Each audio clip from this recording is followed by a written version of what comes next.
everyone. Recording in the studio today. I wanted to talk about today's topic, and I felt like it would be more appropriate being in the space because I wanted to talk about commissions. So, there's a little fly. Commissions. So I get a lot of questions about this from like other people in the studio, other like friends, family, that kind of thing, and I just wanted to put my kind of coalesce my thoughts into one place. The first thing that I thought about was, so do I do commissions? Yes.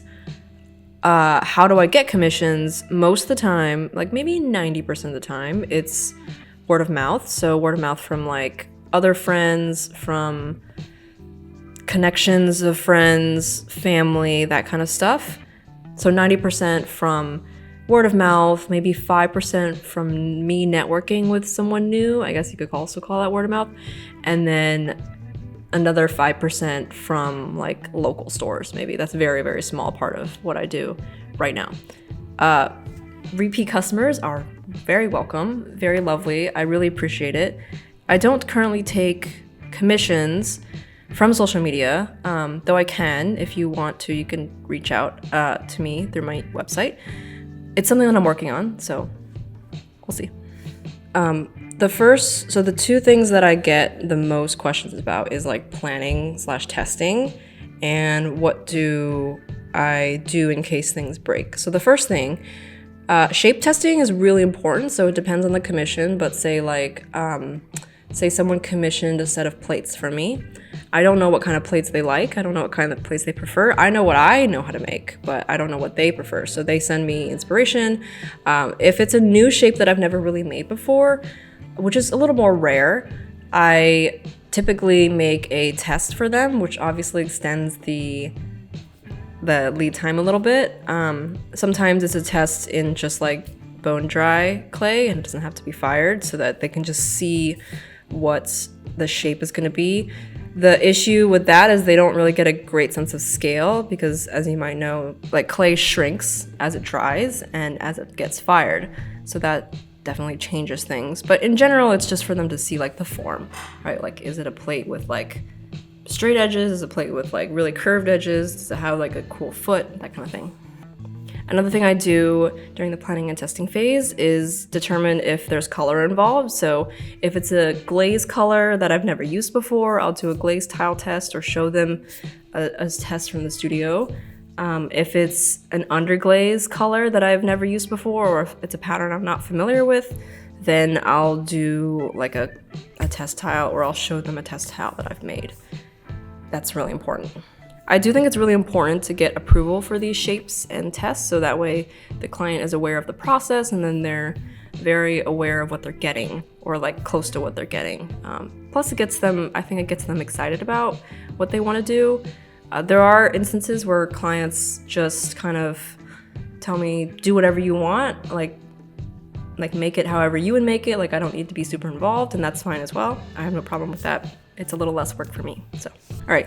Second major question that I get is, what happens when things break? And this is an easy question. I usually make more.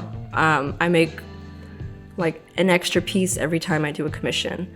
It gets a little costly in that sense. I also only do this dependent on the project. So if it's like a deadline project, right, where it's a holiday commission, or like a birthday commission or something like that, then I would make an extra. So like in this case, where in a previous episode where I was showing you those strawberry bowls, I made an extra one of those bowls because if not, one could break in the kiln, or like an accident could happen, and through no fault of my own, it could break.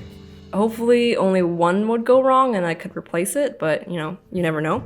So I try to err on the side of caution and just make more. So other artists who do like custom portraits or very, very specialized commissions that are like customized to a client, I know those people don't typically do an extra, right? Because if you get like a pet portrait on your mug, what is the artist going to do with an extra version of your dog, So what do I do with the extras that I do make? For that strawberry bowl, I typically tell the client before I start work that I'm going to make an extra, and if they would like it, They can purchase it at the end if everything goes well, if they're all perfect, and it would be sold to them at a slight discount, basically. That way they get more of what they wanted, if they so choose, and if they don't, that's fine. I'll just list it in my shop. I'll either sell it as a first or a second, depending on the quality. I definitely love commissions, just because, like anyone, because I think they're a guaranteed piece of work, a guaranteed sale. I think that they offer me a lot of interesting insight on what people like, and I do think that it challenges me sometimes to make something that I've never thought of or like wouldn't have thought to apply my design style to. Time for works in progress. Okay, so I wanted to show you these bowls. I have 6 of them. 4 of them are for a commission and 2, again, are extras.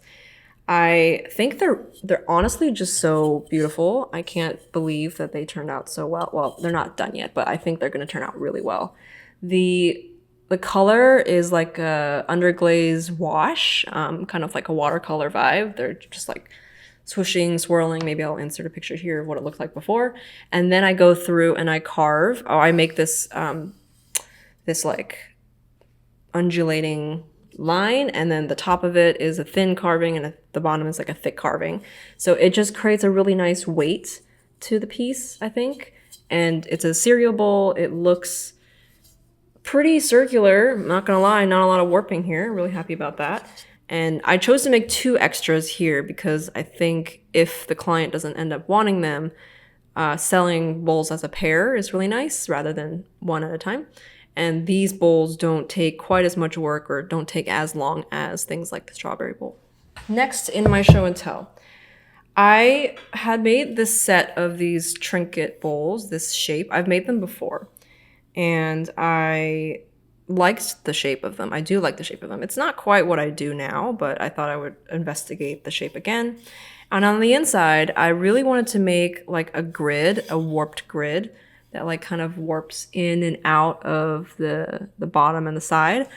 And the issue with that is like I chose to do it freehand, which I do plenty of things freehand, but not when I do straight lines. All of these bowls here I carve with a straight edge, if you haven't seen the process videos. This I had to do freehand because it's on the inside of a bowl.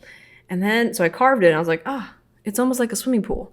So I painted it, and then I had to retrace the lines to make it a little bit more clear. And then things just started to go wrong. I think the piece was a little too dry. Things started chipping here and here, and I'm not particularly happy with this. So I might dump this. To be determined. Unsure. All right, here's a quick little high-low what do you know, since I rambled on way too long at the beginning of the video.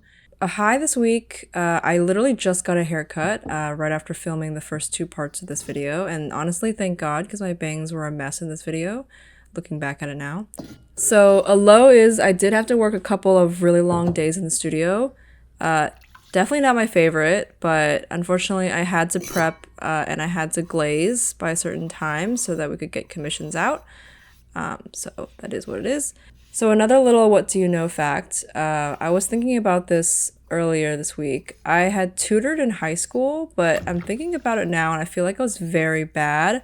I don't really know who had the bright idea to recommend me to tutor. I tutored first year Mandarin and some sort of math like trig or something.